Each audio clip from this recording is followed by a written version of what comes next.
Hi friends, so I wanted to give you a quick update on Maui, or the fact that there really aren't any updates. The media hasn't really been reporting because it seems like they either have no interest or they've been told it doesn't matter anymore.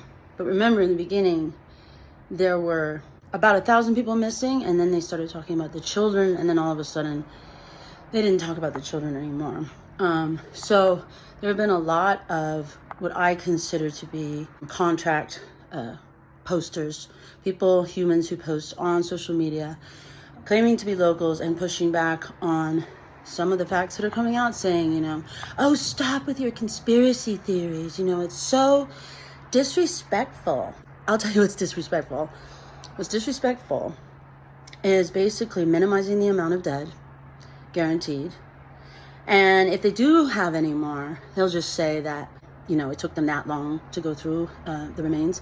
The problem is we have technology that is much faster and better than this. I mean, they spent $2.4 million to put up a black construction anti-dust fence, 5 miles of fencing around the epicenter of this fire.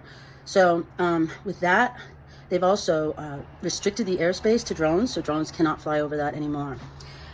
I wish they would have spent that money on working to establish whether the 2,000 children who have not yet enrolled in the schools there have either moved away, gone to a private school, or if they are in fact missing, because there seems to be a lot of stop. No, there aren't this many missing. Well, let's find out for sure, okay?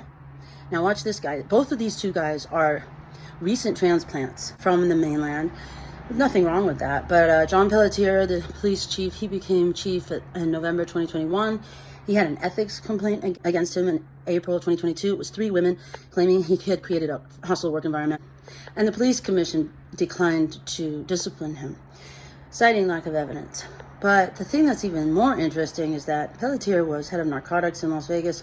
And on the day of the shooting, October 1st, 2017, of the mass shooting there at Mandalay Bay, he was literally the incident commander for the Las Vegas Strip.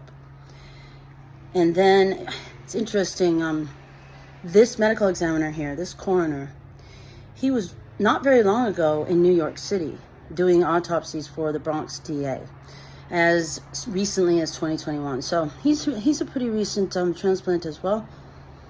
Obviously doesn't mean anything, but I find it significant that both of them who are working on this.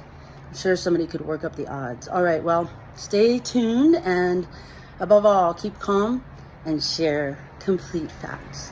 No, we're not planning on holding the remains for criminal need, so there's no criminal need for us to hold the remains. So once they've been identified and their remains are as whole as we're going to have them, and the family's been notified, then they can select a funeral home and the remains can be delivered to them.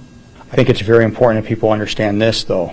This is not a crime, and that the law enforcement role is in some ways a secondary or even a further down the road role, but because of the investigation and the missing persons component, as well as the coroner's office, MPD has a role, but there's no reason to hold these because there has been no crime committed. These are victims of a horrific fire. So, the medical examiner of Maui County, I can see how he might not really have a lot of emotion. That I can understand. But for him to say that there's no criminality or reason for a criminal investigation, really?